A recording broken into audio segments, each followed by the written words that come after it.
Saludos queridos participantes. ¿Sabían que la Guapa tiene una emisora virtual? Pues te invito a que seas parte de ella escuchando la programación las 24 horas del día. Radio Guapa, tu mejor información en la web. www.radioguapa.edu.do.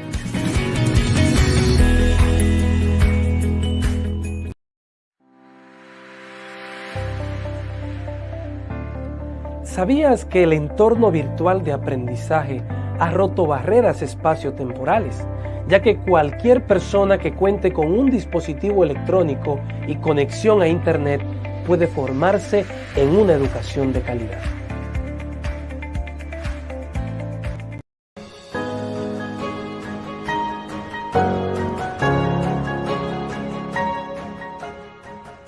Decidí estudiar periodismo digital porque es una carrera que abarca varias disciplinas como son la producción audiovisual, la televisión, la radio, la redacción. Lo que más me motivó es que me apasiona la creación de contenidos, la redacción y la investigación. Y el periodismo me permite ejercer esas pasiones.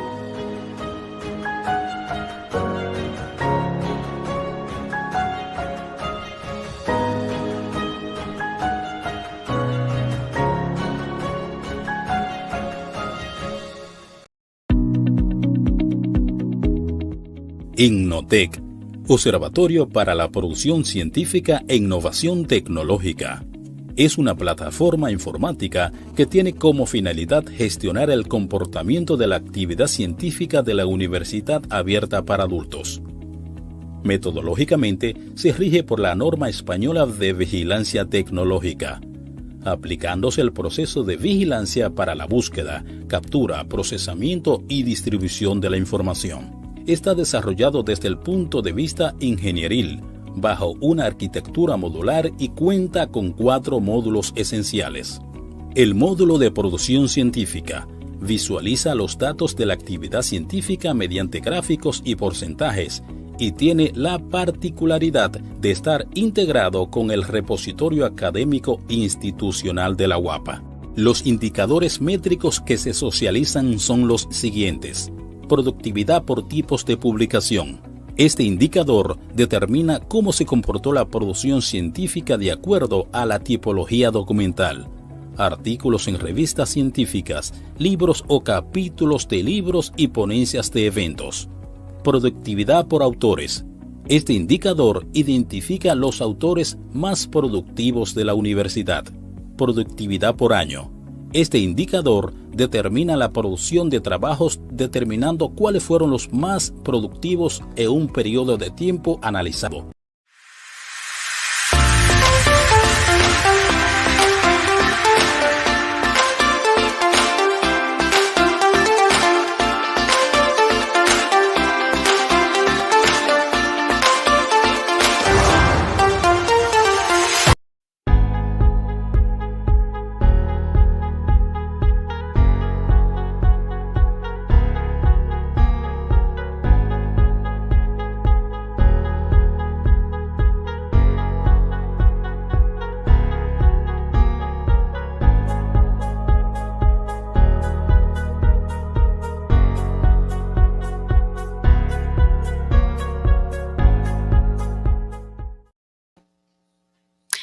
Muy buenas tardes, querida comunidad guapiana y público en general que nos acompaña cada semana en nuestro programa Guapa Innova, un programa que viene desde la Vicerrectoría de Planificación, Innovación y Desarrollo.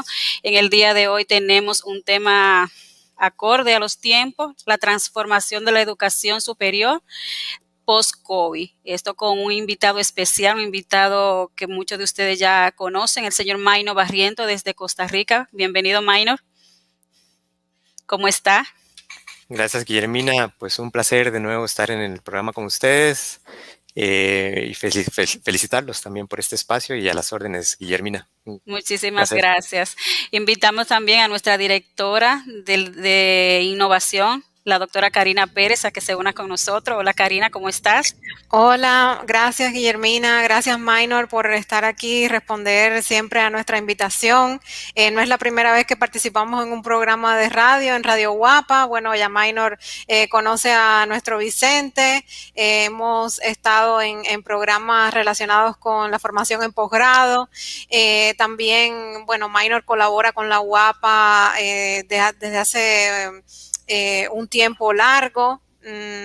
Sobre todo en áreas de investigación, en eventos que hemos realizado en conjunto. Y en esta oportunidad tenemos el placer de contar con su experiencia en nuestro programa de innovación, Guapa Innova, como compartíamos con él cada jueves, cada 15 días, compartimos con nuestra comunidad universitaria, haciéndole llegar temas importantes relativos a innovación, a transformación, a cómo podemos cada día aportar por mejorar la experiencia de nuestros participantes, de toda la comunidad universitaria, por transformar la educación superior. Y creo que contar hoy con la visión de Minor va a ser un lujo para todos nuestros seguidores del programa Guapa Innova. Así es. Muchísimas gracias, Karina. Antes de iniciar, para quienes no han tenido la oportunidad de conocer a Minor, voy a hablar un poco sobre él. Minor Barrientos es investigador con énfasis en aprendizaje digital, análisis de redes sociales, estudios literarios, históricos y teológicos. Ha sido profesor e investigador universitario por más de 25 años. Ha sido coordinador académico del Centro de Idiomas y coordinación del programa de investigación en fundamentos de la educación a distancia de PROIFET, de la Universidad Estatal a Distancia UNEF de Costa Rica. Es además fundador y coordinador de la Red Internacional de Investigación en Educación a Distancia en Línea Abierta, REDIC. Es socio fundador de Barrientos Asociados, emprendedor en proyectos educativos que impulsa programas de aprendizaje continuo, permanente y personalizado. Entre los temas que le apasiona, tiene un alto interés en lo que es la fotografía, la poesía, la historia del siglo XIX y la forma en que nos organizamos en red. Muy interesante esos intereses que expresa Minor que tiene. Bueno, Minor, hemos sabido y hemos estado viviendo de la mano lo que ha sido las consecuencias de una pandemia que no estaba vista a lo lejos, no agarró, como dice muchas de las cosas, de las frases que se decía al momento de la pandemia, no estábamos preparados. Y según las estimaciones de la UNESCO, más de 1.500 millones de estudiantes de 165 países no pueden asistir a los centros de enseñanza debido al COVID-19. La pandemia ha obligado a que la educación, el área académica, la comunidad académica, a explorar nuevas formas de enseñar, de reaprender. En ese ámbito y en base a esta vasta experiencia que hemos visto de ti, a partir de tu experiencia en la UNEF y a nivel general también, ¿cómo ha sido el devenir de la transformación de la universidad a partir de esta nueva perspectiva de la crisis post-COVID? Bueno, Guillermina, efectivamente el mundo fue impactado por este fenómeno, esta pandemia que a todos nos encontró distraídos. Sin embargo, quisiera empezar diciendo que esto no era desconocido. No era desconocido, ya había habido alertas en la comunidad científica mundial de que si seguíamos en el ritmo social y económico que el mundo venía siguiendo, pues íbamos a tarde o temprano enfrentarnos con este tipo de cosas, este tipo de fenómenos naturales que impactaban ya mundialmente. Y ya había alertas, ya había avisos que esto se iba a venir y efectivamente se dio. Ese es el primer punto. A nivel, digamos, científico y de salud pública, ya había alertas. Y lo segundo que ya había alertas era que las instituciones educativas tenían que haber de hace rato establecido planes para transformación y adaptación a este empuje tecnológico que ya se estaba dando también. Eso no es algo que se dio gracias a que el COVID atacó, sino que ya se había también alertado a las instituciones de educación superior que debían adaptarse a condiciones, digamos, más coherentes con la transformación tecnológica de nuestras sociedades del conocimiento o postconocimiento. Así que en ambos casos, creo que el tema de COVID nos toma mal parados, pero más por nuestros oídos sordos y nuestra tendencia a hacernos un poquito de la vista larga, porque era supuestamente complicado ir haciendo las inversiones necesarias en innovación y transformación organizacional que ya se veían venir y ya están aplicando en la última década en el mundo en diferentes industrias, la industria educativa también, una de ellas. Así que no podemos decir que del todo nos tomaba desapercibidos, simplemente nos tomó extra confiados, muy confiados de que nuestras instituciones son sólidas y que íbamos a poder adaptarnos rápidamente. No fue así. Aquellas universidades, aquellas organizaciones o aquellas industrias que ya estaban tomando medidas, transformándose, adaptando el cambio tecnológico, pudieron hacerle frente sin ningún problema o con mucho menos problemas a la pandemia que aquellas instituciones que se habían hecho de la vista, digamos, de largo, ¿verdad? Se habían distraído un poco y habían postergado el tema de transformación y actualización organizacional. Y esto es algo que lo hemos venido tocando muchas veces. En el caso particular de la UNED, tenemos más o menos 15 años de haber decidido fuertemente por el tema de desarrollo de la investigación y la innovación, y eso permitió que la universidad estuviese bien preparada para lo que se vino, no totalmente preparada, tuvimos que todavía correr, sin embargo no nos afectó tanto, no detuvimos funciones, pudimos seguir funcionando perfectamente, teníamos ya un programa de teletrabajo bien establecido y modelo en Costa Rica, teníamos también nodos de innovación, teníamos también un camino andado hacia la virtualización de los programas. Habíamos caminado un trecho, tuvimos que terminar de caminar el trecho que nos faltaba. Hubo aspectos de dinámica institucional de una universidad a distancia de 40 años, ¿verdad? Algunos procesos son tradicionales todavía en el ámbito de la educación a distancia, pero efectivamente pudimos ir caminando y tomar buena nota de lo que nos faltaba por andar. Minor, nosotros, bueno, conoces que el programa UAPA Innova surge de esa estructura que cuenta la UAPA para la innovación hacia lo interno de la institución, para la transformación de nuestro actuar, de nuestros modelos educativos, de la tecnología que usamos para automatizar procesos, de cómo queremos siempre mejorar la experiencia de los participantes, de los usuarios internos y externos. En ese sentido, y ya nos comentabas, nos dabas una introducción, la UNED también se ha preocupado mucho por mantener vivo ese espíritu de transformación. Quisiera que nos detallaras un poco más qué acciones concretas se vieron precisados a tomar en el momento de que se desembocó la pandemia y cómo han venido madurando esas transformaciones y cómo se diferencia el modo en que operan hoy en la UNED al que operaban al inicio de 2020.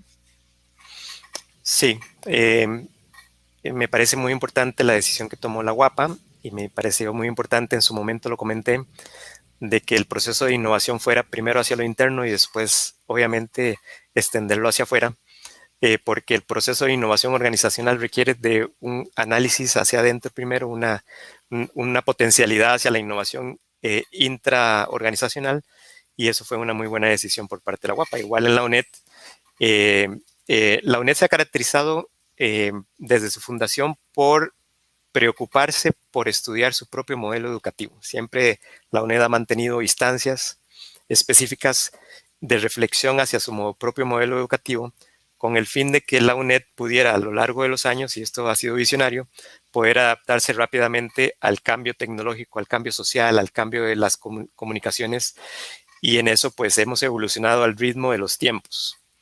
Esta preocupación constante de la organización por estar al día hacia adentro, hacia su propio modelo educativo, siempre ha sido una muy buena base y nos permitió rápidamente colocar en un estado, digamos, de emergencia intrainstitucional, de inclusive vigilancia permanente, rápidamente formar un grupo de líderes y lideresas que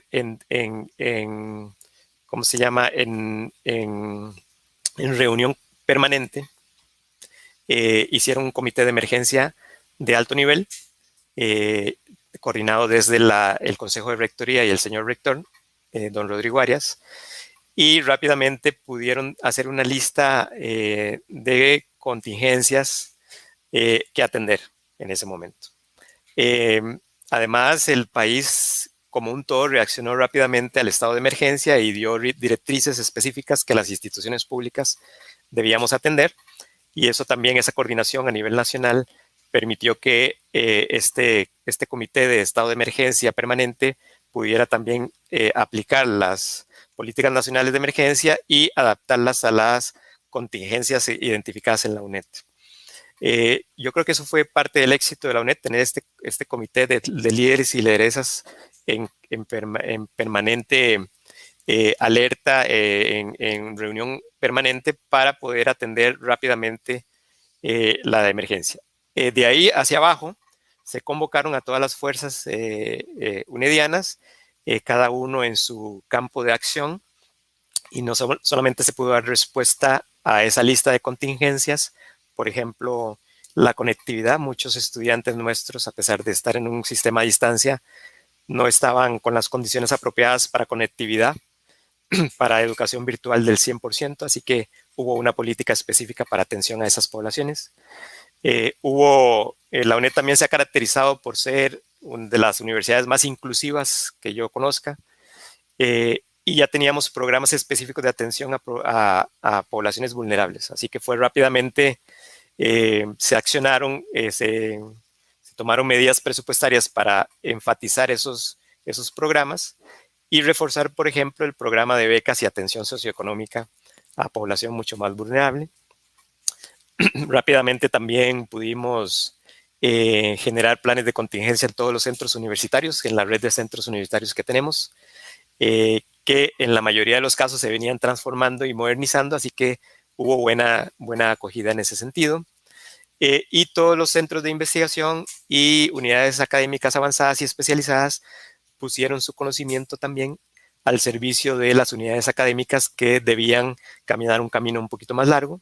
Esa coordinación por parte de la Vicerrectoría Académica creo que fue muy importante, y de la Vicerrectoría de Investigación, con liderazgos específicos de nuestras vicerrectoras, Maricruz Corrales Mora y Rosibel Víquez Abarca, que creo que pudieron poner en marcha estos grupos y estas redes de colaboración interna intrainstitucional que pudieron apoyarse entre sí. Eso también, esos flujos de comunicación fueron muy importantes. Y debemos decir que la inversión hecha hasta el momento hacia la virtualización en este momento de crisis, se vio que había sido importante, ¿verdad? Que había sido muy importante y que nos permitió tener una base de respuesta. Lo otro interesante es que pudimos también apoyar los esfuerzos del gobierno central para la atención de la emergencia desde diferentes puntos, apoyando a los comités de emergencia, poniendo algunas tecnologías al servicio de la vigilancia epidemiológica, del avance de los números del COVID, en fin, y otra serie de programas que se activaron.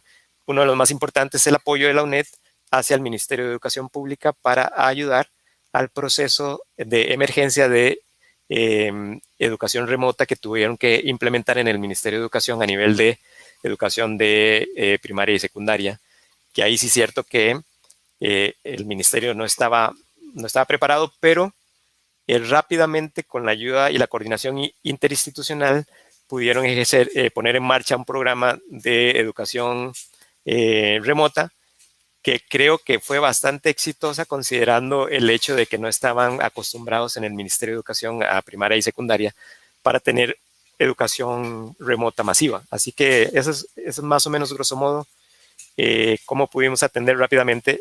Yo diría que en la cuestión de los primeros meses ya la UNED tenía su plan, perdón, y pudimos tener el menor impacto posible en nuestra población estudiantil, además de darle un seguimiento. Creo que no perdimos estudiantes, inclusive más bien en cierto momento aumentamos la cuota de estudiantes a niveles históricos, precisamente porque muchos estudiantes que se vieron afectados en otras instituciones se pudieron venir para la UNED y continuar sus estudios acá. Guille, ¿tienes una pregunta o sigo yo con las mías? Porque yo tengo muchísimas preguntas. ¿Tienes el micrófono? Perdón. Quiero realmente felicitar a Minor. Ha sido una experiencia escuchar, ver cómo enfrentó y el apoyo y la ayuda tanto para internos a sus colaboradores, pero también a nivel externo, a la sociedad, al gobierno, que desde la Universidad de la UNED se pudo enfrentar y se logró ayudar, como bien lo dijiste, a espacio de procesos de emergencia en el momento en que lo necesitaron. Viéndolo ya de un punto de vista, ¿cuál ha sido esas competencias que tú has visto que tuvieron tanto estudiante como docente que desarrollar para enfrentar la crisis en el momento? ¿Cuáles serían, si tú no puedes listar algunas de esas competencias que tuvieron que desarrollar? Bueno, nuestra institución es tradicionalmente una institución de aprendizaje a distancia. Así que esas competencias están bien desarrolladas en nuestras comunidades académicas y estudiantiles. De hecho, pues había a veces en las redes sociales un poco de mofa de que nuestros estudiantes podrían enseñarle a los otros estudiantes de otras universidades tradicionales a cómo adaptarse a la educación remota y bueno, de repente éramos pues los expertos y las expertas en la materia, inclusive nuestra comunidad estudiantil, que estaba bien capacitada y bien adaptada a ese tema. Pero quizá el punto, digamos, más delgado, más frágil, era el tema de evaluaciones, ¿no? Que siempre habíamos requerido, a pesar de que habíamos movilizado un poco a la educación virtual, el tema de evaluación de los aprendizajes había avanzado tecnológicamente a un menor plazo o paso, ¿verdad? Entonces, creo que en el tema de evaluaciones de los aprendizajes tuvimos que hacer un poquito mayor de ruta, y ahí de repente nuestras comunidades estudiantiles tuvieron alguna resistencia, ¿no? De poder...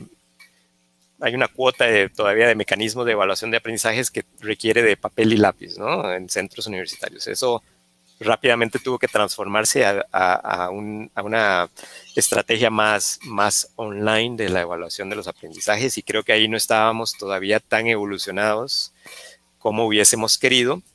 Sin embargo, hasta donde tengo conocimiento, creo que se ha adaptado bien. Ya los estudiantes, hay menos resistencia, ya hay una fluidez, digamos, en ese tema también. Después de un año, pues rápidamente, pues se pudieron hacer ajustes.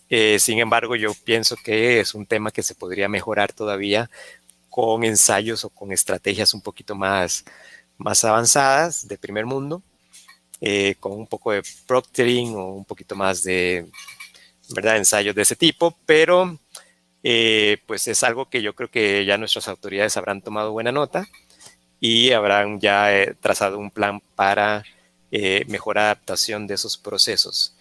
Lo otro que tal vez se vio afectado en una medida importante fue que nuestra universidad tiene una vinculación estudiantil hacia programas de recreación y de voluntariado, que generalmente son ejercidos presencialmente en las comunidades de los estudiantes, por medio de nuestros centros unitarios, y es una gran cantidad de estudiantes que tenían proyectos dentro de sus comunidades, ¿verdad? Que regularmente cada cuatrimestre ellos, y sí se vieron muy afectados porque no podían ir a las comunidades a hacer los ejercicios de proyectos de voluntariado y recreación acostumbrados, igual la práctica de deportes y todo eso. En fin, la vida estudiantil extracurricular creo que sí se vio afectada en las comunidades, y no sé hasta este momento cuál sería, digamos, el plan para mejorar la experiencia, digamos, y no interrumpir, grosso modo, esta vida estudiantil muy característica de nuestra UNED, de que nuestros estudiantes desarrollan proyectos de impacto en sus comunidades, De hecho, también la incorporación a proyectos de investigación se tuvo que ver posiblemente afectada.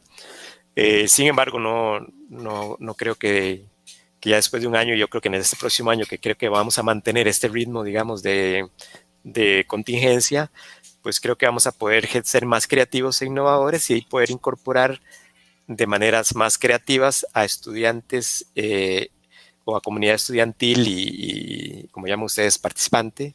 Me gusta mucho ese concepto, más que el de estudiante. Estos participantes, estos aprendientes, estos vínculos comunales que tenemos por medio de nuestra comunidad estudiantil, pues hacer este impacto comunal de manera más creativa y más pues adaptada a las circunstancias actuales. Es muy interesante esto y a nuestra comunidad universitaria, a los que nos escuchan en el programa Radio Guapa, seguramente se van a ver identificados cuando están escuchando a Minor, porque, bueno, la UNEV y Guapa son dos universidades que se parecen mucho. Tuvimos problemas muy similares, es increíble la similitud. En ese momento de transformación estábamos preparados igualmente, el choque no fue tan brutal, pero igualmente procesos que requerían presencialidad, que tuvimos que transformar. En ese sentido, yo quisiera saber, porque hemos comentado, por ejemplo, la vida de un colaborador de la UNEV. Transcurría de una manera al inicio de la pandemia y cómo se ha transformado. O sea, hay prácticas que han llegado para quedarse, por ejemplo, las reuniones virtuales, los eventos virtuales, el trabajo desde el teletrabajo. O sea, ¿cómo es la vida de ese profesor, de ese administrativo, de ese trabajador de la UNEV? Y cómo al inicio de la pandemia y cómo es ahora, cómo se transformó la operación de la universidad y qué de bueno o de no tan bueno ha traído. Bueno, quizá acá efectivamente es muy buena pregunta. Creo que el mayor impacto hacia nuestra institución fue precisamente al colaborador o a la comunidad de colaboradores y colaboradoras, más que a nuestra comunidad académica, porque nuestra comunidad académica estaba bien preparada y acostumbrada a estos modelos. Sin embargo, muchos procesos administrativos e industriales asociados a nuestro propio quehacer estaba todavía muy condicionado al trabajo de la oficina, ¿verdad? Efectivamente. Así que el mayor aporte, creo, si se puede poner en esos términos de la pandemia a nuestra organización, es que nos dimos cuenta que muchos procesos también podíamos trabajarlos de forma remota sin que eso significara mayor adaptación de las oficinas o mayor adaptación de lo que habitualmente el hábitus de nuestra comunidad de colaboradores y colaboradoras. Entonces, efectivamente, por ponerles un caso, había una persona que me comentó que había solicitado en su oficina hacer teletrabajo. Entonces la jefatura le había dicho que no, porque era muy esencial que estuviese ahí. Se viene la pandemia y resulta que se fue para la casa y no pasó absolutamente nada, ¿verdad? No había tampoco esa importancia de que la persona estuviese en su espacio de trabajo tradicional. Así que debo decir, sin embargo, que el programa de teletrabajo que la universidad ya venía efectuando era bastante bueno, ¿verdad? No solamente es una oficina pequeña, con poco personal, pero muy eficiente. Y además, muy consciente de la mejora constante.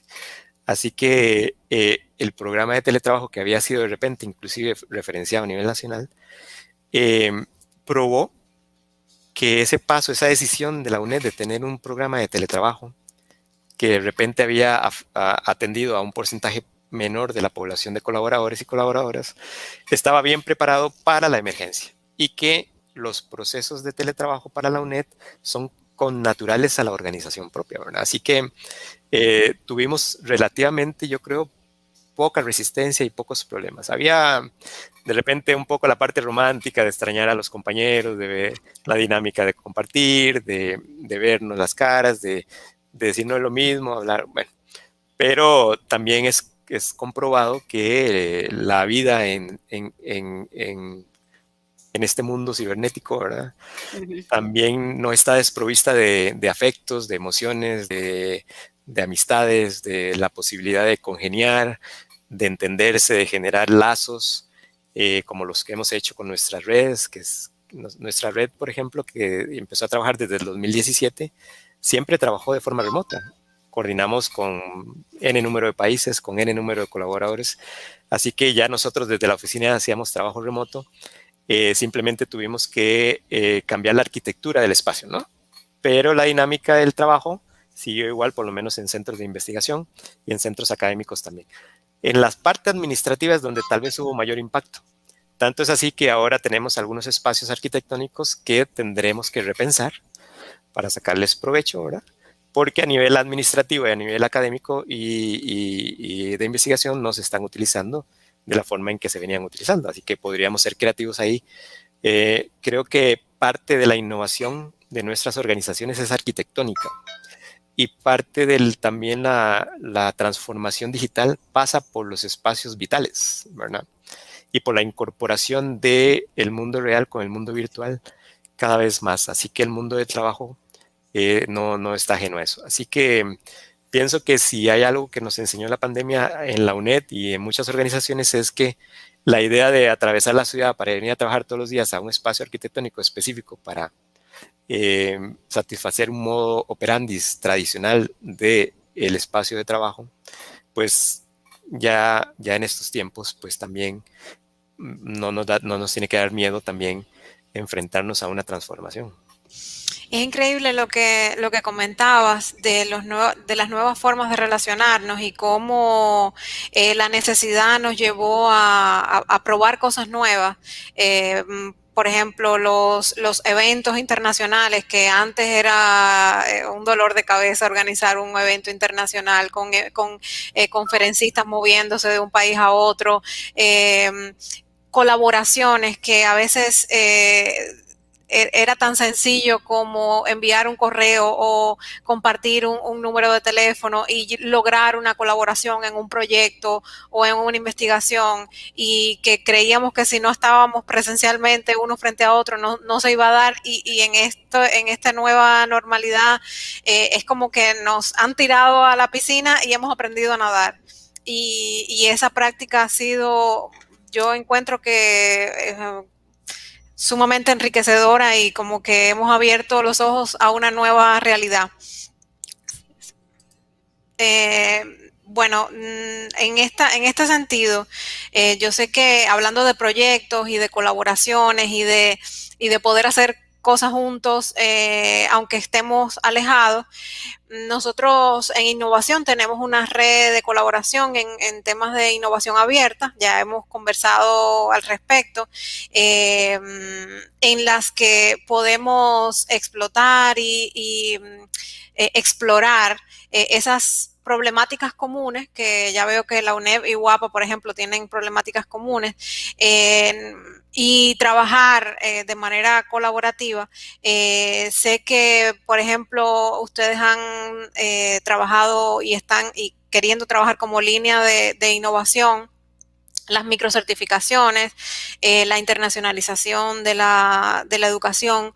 ¿Cómo estas líneas de trabajo futuro, presente y futuro, contribuyen a adaptar mejor la universidad a esta nueva realidad que estamos viviendo? Sí, es una buena pregunta, y pienso que ahí es donde más que problemáticas en común, tenemos oportunidades en común.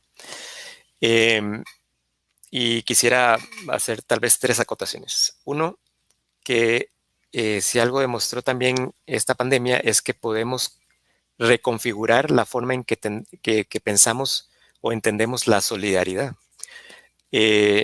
Porque nunca antes, y el campo, digamos, de instituciones de educación abiertas a la tecnología, a los modelos educativos no tradicionales como los nuestros, fueron muy solidarias a nivel mundial para, en su conjunto, vamos a ver, nuestras instituciones como la UAPA, la UNED, estamos muy acostumbradas a, entre nosotras, tener redes de colaboración. Y eso demostró ser vital en esta pandemia, porque esta red de instituciones de modelos educativos virtuales, a distancia, abiertos, estas redes solidarias de colaboración solidariamente se pusieron al servicio de todos los otros modelos educativos a nivel mundial para ayudarles a lidiar con sus retos en pandemia. Entonces, el primer punto es que hay un nuevo concepto de solidaridad ahí en el ambiente. Y es un concepto mundial, es internacional este nuevo paradigma de solidaridad. Y yo no me da miedo decir que nace mucho también de las redes institucionales y mundiales que agrupan las instituciones de educación superior acostumbradas a trabajar a distancia, en línea, virtual o de forma flexible. Así que ahí tenemos un punto importante para aprovechar el mundo de oportunidades que se nos abre. Lo segundo, efectivamente, es que nuestras universidades latinoamericanas tienden a ser muy territoriales, ¿verdad? Tienden a estar confinadas a un territorio y eso les ha prevenido, aunque han sido muy exitosas en esos territorios y han ayudado mucho al desarrollo local y nacional, sigue siendo, digamos, un alcance relativamente de parcelas territoriales bien distribuidas, ¿verdad? En ese sentido, las universidades a distancia flexibles y virtuales no pueden seguirse pensando solamente en su influencia local o inmediata, de territorio así cerquita, ¿no? La UNED ha sido exitosísima, digamos, a nivel territorial. Tenemos un alcance del 98% en los distritos. Y eso ninguna universidad en Costa Rica lo puede lograr. La UNED lo tiene. Pero a nivel internacional, a nivel más allá de las fronteras de esos territorios, de esa distribución política nacional, en realidad la UNED ha participado poco con sus productos académicos y servicios. Y podríamos tener un potencial ahí para poder llevar a estos otros territorios más allá de nuestras fronteras, pues nuestra calidad y nuestros servicios y nuestros productos de manera decidida. No tenemos una política agresiva de internacionalización. Ese es el segundo punto. Yo pienso que nuestras instituciones de educación superior del futuro son globales. Y por global no entiendo esa universidad empresarial que ha hecho mucho daño en el mundo, sí, pero sí una universidad emprendedora que se une en redes, que forma colectivos, que forma corporaciones y que tiene un impacto, digamos, más allá de los territorios tradicionales, sin abandonar, obviamente, esos territorios, pero sí ayudando a las poblaciones de estos territorios a poder también ingresar a este mundo global, emprendedor, innovador, que es tan característico de ahora. Y eso nos permitiría generar lazos de colaboración y solidaridad con territorios a los que no estamos acostumbrados a adherirnos. Por ejemplo, estamos muy acostumbrados a trabajar con la UAPA o con las universidades centroamericanas o del Caribe o de repente alguna latinoamericana. Pero ¿qué tal África? ¿Por qué no generar vínculos y influencia territorial en territorios africanos donde pues pueden tener problemas similares o oportunidades similares o tipos de estudiantes similares o perspectivas de mundo similares?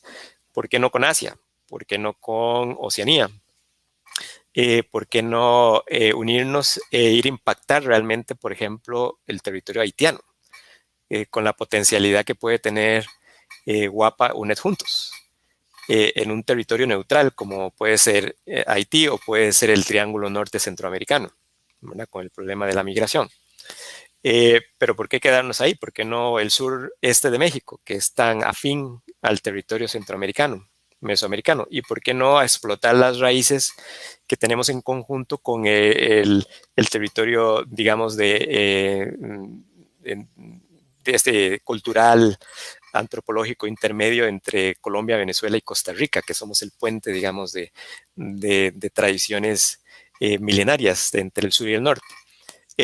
Esta idea de potencialidad, digamos, más allá del territorio o pensar territorios digitales diferentes, creo que es un campo de oportunidad que podemos tener.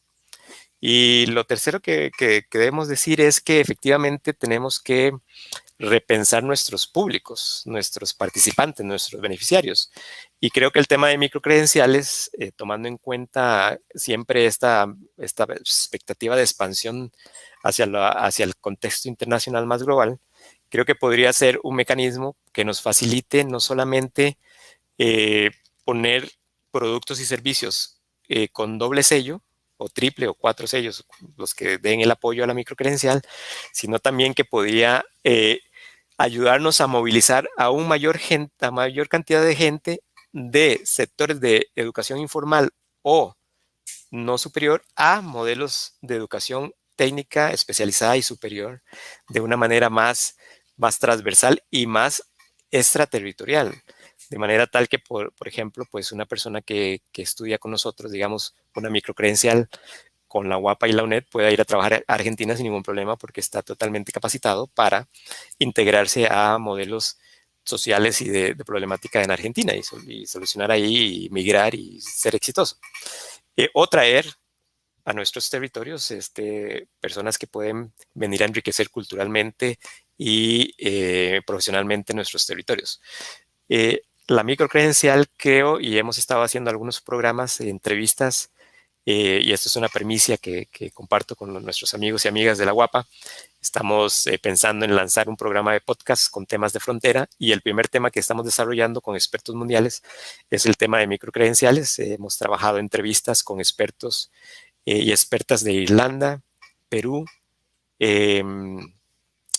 Canadá y a Sudáfrica, para dar una perspectiva mundial del tema de microcredenciales y cómo podemos nosotros generar marcos de trabajo para desarrollar microcredenciales acá en la región, de manera conjunta y de manera, pues, de una calidad, que eso siempre es importante, ¿verdad? El problema de la calidad, pues, siempre es una preocupación de nuestras instituciones o nuestros órganos internos de aseguramiento de calidad, pero aún más importante que eso es el tema de oportunidades para nuestras poblaciones, de poder movilizar personas y en esta época de pandemia que han perdido la posibilidad de sustento porque no se pueden adaptar rápidamente a otros escenarios de oportunidades, y que por medio de programas de microcertificaciones compartidas podríamos ayudar a movilizar a mucha gente a reinventarse, a reorganizarse, a repensarse rápidamente en los territorios a nivel internacional,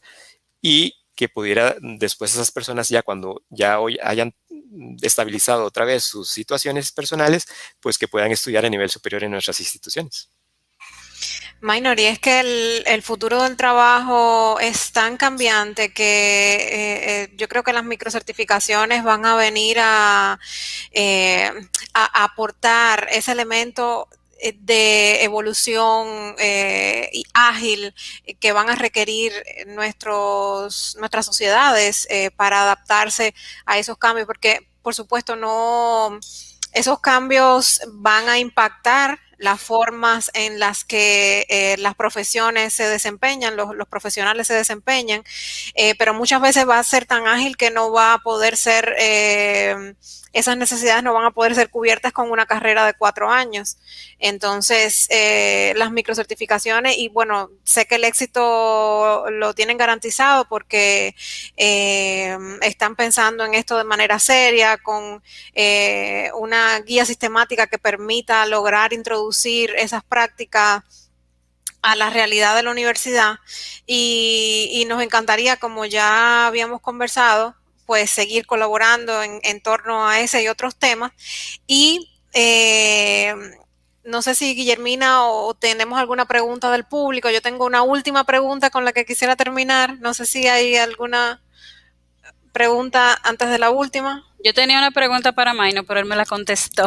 Okay. Hablándome de lo que eran las redes, yo estaba le iba a hacer una pregunta con relación a cómo visualiza el futuro, qué tiene, qué planes a futuro tiene para seguir con estos proyectos de éxito y estas actividades de éxito que ha tenido la UNED, pero ella me contestó las redes de colaboración, o sea,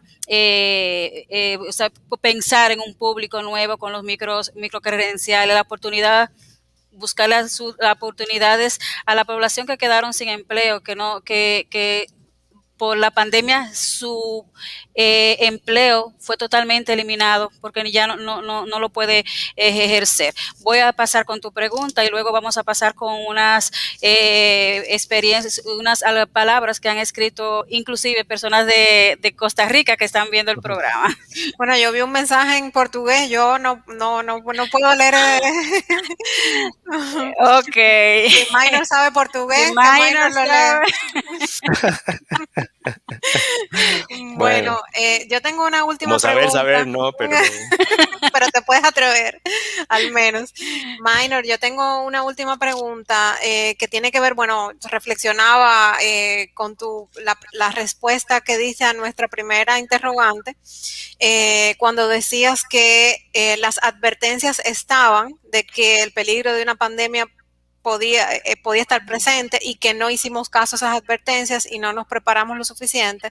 Entonces yo quisiera preguntarte, ¿qué nuevas condiciones, digamos, que puedan significar un reto para la educación superior similares a lo que hemos vivido el año anterior y hoy podrían venir a futuro y cómo podríamos adelantarnos y estar mejor preparados para una situación como la que hemos vivido?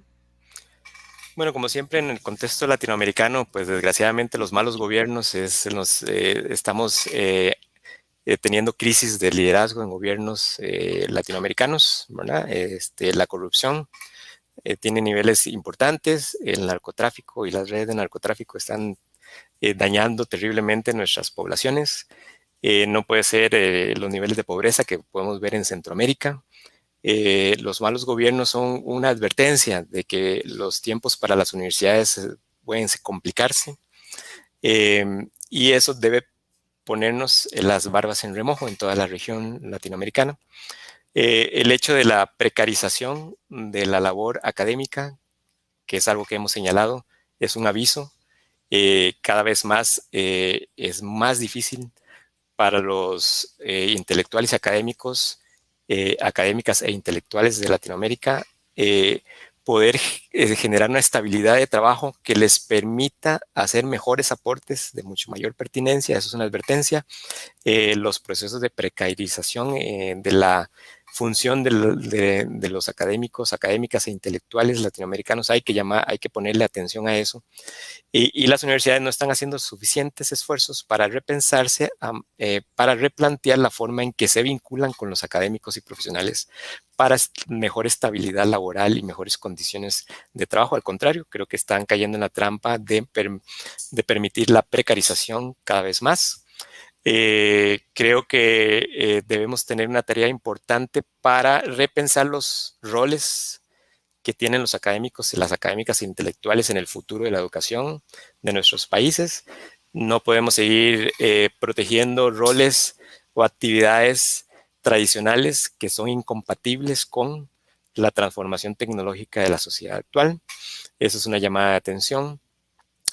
Tampoco hemos hecho suficiente para pensar que esos nuevos profesionales con esos nuevos roles deben compartir y maximizar su potencialidad integrando grupos de trabajo humano-computador, ¿verdad? No hemos hecho lo suficiente en las universidades para pensar que los equipos de trabajo ahora son múltiples y eso potenciaría además muchas cosas, como lo están haciendo otras industrias. Es una llamada de atención también a las universidades y a las instituciones de educación superior de que integremos la tecnología, pero no para seguir haciendo lo mismo, sino para formar nuevos grupos y potenciar las capacidades humanas para poder generar nuevas actividades, nuevos servicios, nuevos quehaceres. Seguimos empantanados con los mismos quehaceres de siempre: investigación, docencia, extensión, no se nos ocurre ningún otro, ¿verdad? Cuando las industrias están cambiando rápidamente, la educación superior no puede seguir con los mismos servicios y productos de siempre.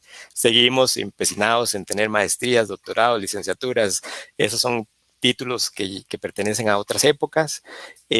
Seguimos empecinados en tratar a nuestros estudiantes como estudiantes. La UAPA es un ejemplo de transformación subjetiva, ya no les dice así.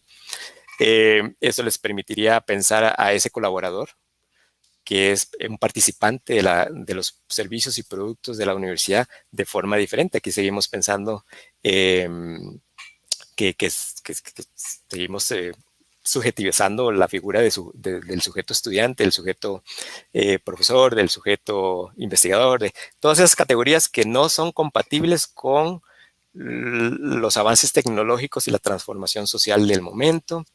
Seguimos generando los mismos contratos. Todas esas son alertas de que si no hacemos lo suficiente para repensar esos conceptos e integrar los nuevos conceptos que ya gente está trabajando, como por ejemplo desde la educación abierta o lo que sea, esas son llamadas de atención que en el próximo momento en que haya una revolución o una pandemia, si no adaptamos estas nuevas figuras, estos nuevos conceptos, estas nuevas subjetividades, si no lo hacemos ahorita, en ese momento vamos a tener que hacerlo y obviamente a salir corriendo para ver, y esas son llamadas de atención que son muy vigentes en nuestros países latinoamericanos, que de repente la realidad de otros países y otras regiones es diferente, pero Latinoamérica sigue por los caminos no tan aptos de precarización, de corrupción, de narcotráfico, de malos gobiernos, de malas... no hay programas de formación de liderazgos en educación superior, que creo que es muy importante, que tenemos que tenerlos en la región, y seguimos pensando y seguimos acomodando el cambio tecnológico a los viejos paradigmas, a los viejos conceptos, a las nuevas subjetividades, a los viejos roles, y eso creo que es una llamada de atención. Así es. Muchísimas gracias, Maynor.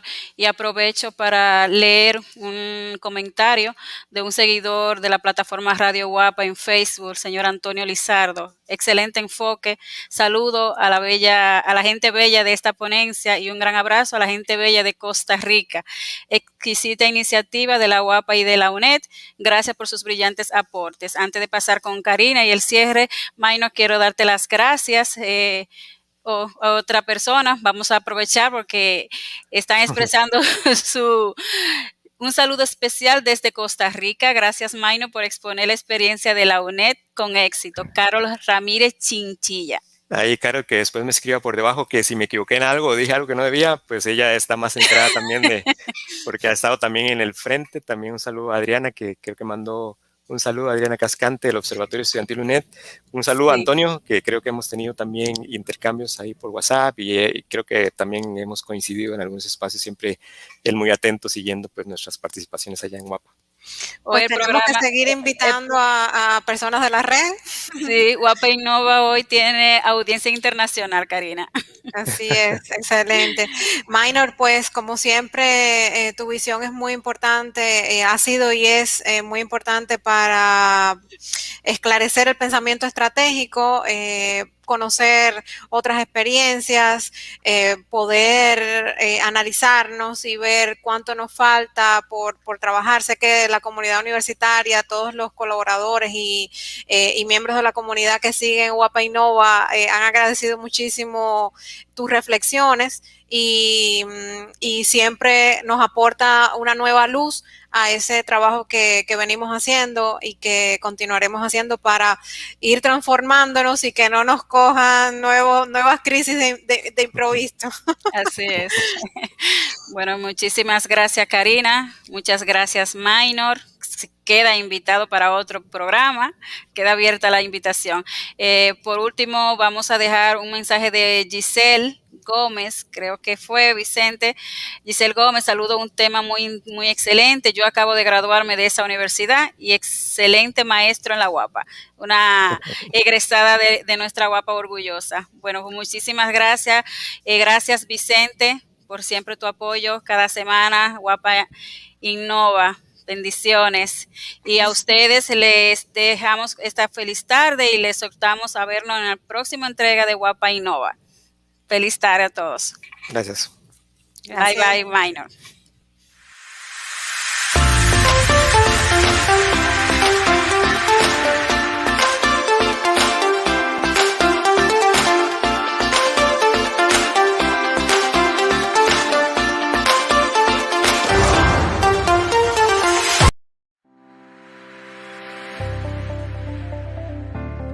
¿Sabías que el entorno virtual de aprendizaje ha roto barreras espaciotemporales, ya que cualquier persona que cuente con un dispositivo electrónico y conexión a Internet puede formarse en una educación de calidad?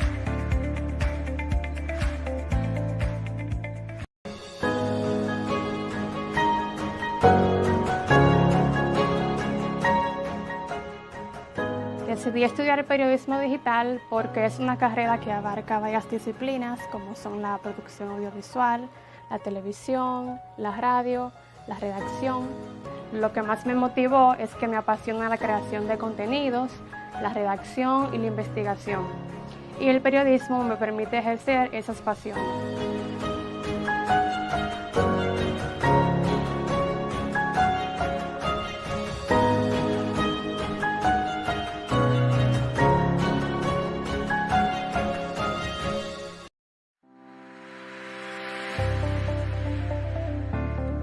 ¿Sabías que el entorno virtual de aprendizaje ha roto barreras espaciotemporales, ya que cualquier persona que cuente con un dispositivo electrónico y conexión a Internet puede formarse en una educación de calidad?